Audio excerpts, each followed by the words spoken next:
BoxingVoice.com in association with FightHype.com, here with Michael Hunter, one of the American heavyweights for us, obviously. You're going to be fighting on Triller. Talk to us, man. When did you get to Florida? Well, how long has it been? About 2 weeks? 2 weeks, wow. Yeah, I've been here about 2 weeks. I definitely needed the 2 weeks because the climate is a lot more different from the West Coast. It's a lot drier. Oh my God, it's crazy out here. You look like you leaned out though. Do you think you lost more weight out here? Yeah, I was already on the path of like dropping weight, so this just like made it just come right off. But actually, the weight isn't really. I haven't lost too much weight. I think, yeah, like you said, I'm more leaned out. I was doing a lot of lifting prior to the camp, which I rarely do. The type of lifting I've been doing is to get more muscle and stuff like that. Usually it's injury prevention stuff, you know what I'm saying? So yeah, this is all good. So you got here 2 weeks ago. Was any of that to get acclimated to the 3 hours, a 3 hour difference for you in the West Coast? Right? Actually, I think it's a good thing right now because we're kind of all staying up. So it wasn't really to get acclimated because it's only 3 hours and then the fight is a little later on. So we want to be up and lively around that time. So that's the time we're about alive, you know, when it's like 10 o'clock here, it's 7 over there. So I think it's a good thing for me to do that. I think it's more acclimated to the change of humidity and the climate because Vegas is so dry and it's a different type of heat. So being out here is it's been a little taxing, and my body's trying to get adjusted. I'm from Las Vegas, basically raised in Las Vegas, so my body's like, it's like, what's up with all this humidity out here? So it's a good thing you came 2 weeks early. Yeah. I originally came for the Floyd fight, and we decided to stay here and settle down. Nice. So you set up camp here at Camp Cunningham's. That's right. Delray Boxing, and we'll be here just working. Obviously, I guess the $1 million question is,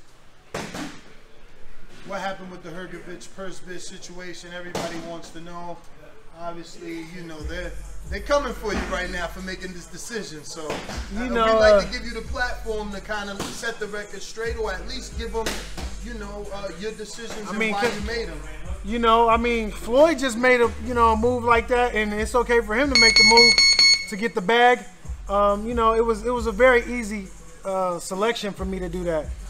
They thought that when I had Triller on that purse bid, they didn't think I was gonna have Triller on the purse bid, and that spooked everybody right there because they were undefeated. They undefeated right now in purse bids, so they were able to talk him out of doing the purse bid, and Eddie was the only one to end up bidding. And I think that it was bad business on their part because they didn't really want to make the fight happen. They really wanted to get over on somebody. So I think that they got over on themselves. That's what happened. So is it safe to say that you're being paid more for this opportunity? Absolutely.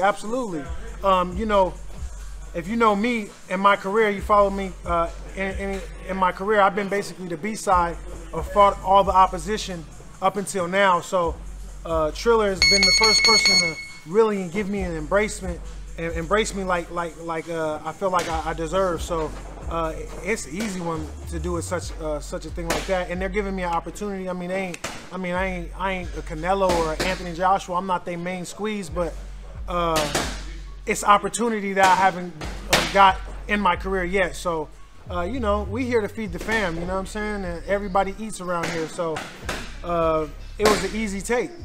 Eddie Hearn and Sarlin wanted to be dirty. They didn't want to play the cards right, and they ended up getting asked out on it. So is it safe also to say that this is just the first of multiple fights with Triller? Absolutely. I heard I was one of the only people to get a multi-fight deal with Triller. Oh, okay. So it's official. You do have a multi-fight. Yeah. I got 3, 5? 3. Okay. Yeah, looking around 3 fights. I think that this is going to help me because of all the fighters' excuses of I have the name, I don't have the name, and high risk, low reward type of situation they try to put me in. So I think me being on Triller and getting that exposure and letting this people in America see, you know, who I really am. You know what I'm saying? We have, you know, Deontay Wilder, which I was on the same Olympic team as him. You know, and he's had his shine and he's had his turn, and I've been very consistent about this. Me and him, you know, we're in the amateurs together, and so, you know, it's just my turn to get a little something. So, do you find it difficult to get up for this opponent, or does the magnitude of what's attached to this opponent, the deal, being on Triller, being the A side, does that get you up for this fight, and can you put on, you know, an explosive performance to give Triller what they are expecting? Yeah, absolutely. It's not like I'm Anthony Joshua. If I take an L, you know, I'm gonna have you know, backing to put me right back into the fight. I'm gonna get a rematch. No, if I lose this fight, you'll see Mike Wilson on Triller next. You know what I'm saying? So this is more of an opportunity, you know what I'm saying, for me, which I haven't even gotten that. Eddie was fortunately enough to give me an opportunity to fight my way through it. You know, they've always put me against the mass, you know what I'm saying? Like I said, I was fighting the same cards that Hrgovic fought on, I fought on. And if you look at our opposition, much different. You feel me? When I fought Kuzman, he fought, I don't even know. You know what I'm saying? You know, anytime I fought somebody, he always had to fight somebody of a lesser opponent. So, and I was begging them to fight them then when I didn't have a choice. You know, I fought whoever they told me to. So now, you know, I got a little more options, a little more leeway. I mean, I didn't pick the opponent, but you know, it's a little bit more in my favor, and you know, I think I deserve that being a two-time American Olympian. So.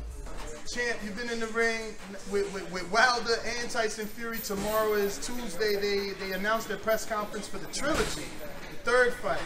Wilder's with Malik Scott. Have you seen the footage of him and Malik Scott? Yeah, he looked good. He looked good. I think that's a good fit for. Other than I think it was a bad move to cut Breland, but I mean, obviously, I don't know what's in the inside, but I think that you know, it was kind of a controversial thing, but. I think that my man putting in there with Deontay was a good move, was the next best move that he could do for him. You know what I'm saying? I don't know if all of that's going to transition, that what he's doing now, slipping and moving and jabbing to the body and all that. I don't know if that's going to transition actually into the ring for this fight. But obviously, if he keeps working on it, you know, he should get something out of it. So. It seems like you're leaning towards Fury again. Yeah, I think Fury's, you know, I feel like in their heads, I feel like Deontay would have to see this fight that he hasn't won a fight. He hasn't beaten Tyson Fury, and he's fought him twice. So that's gonna play on your mind. You know what I'm saying? We don't know how clean and clear Deontay Wilder is. You know, we've seen him a little bit, you know, using a lot of excuses and saying a lot of different things. So that was an indication that he might not be all the way right. But, you know, time has passed, and we really don't know. And I think that's actually a good factor for the fight, for the fans. Is coming in as a dude that's been in there with Fury in the amateurs, what, 2 times, right? Yeah, I just recently sparred him too. And recently sparring Fury, also obviously being on the Olympic team with Wilder. Are you being invited to camp, is that beneath you, or would you go and give whatever you could add to the camp, being as you've been in there with both men?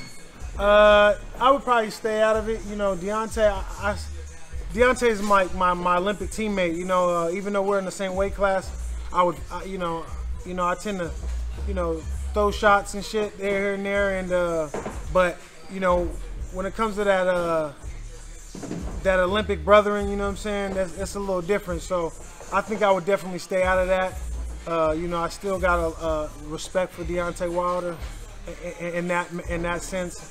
I like Tyson, and also, you know, me and Tyson, I mean, I feel like I'm up there, so I wouldn't, you know, they have to be paying me exceptionally well to be sparring with him, and I just don't think they would. I don't see it. You know, I went over there originally just to, you know, get some work. He was in my city, So anybody in my city, you know, they usually got to see me, you a heavyweight. So we went over there, you know, just to mess around and stuff like that. But I don't think I would be actually in camp with him. Well, I meant Wilder.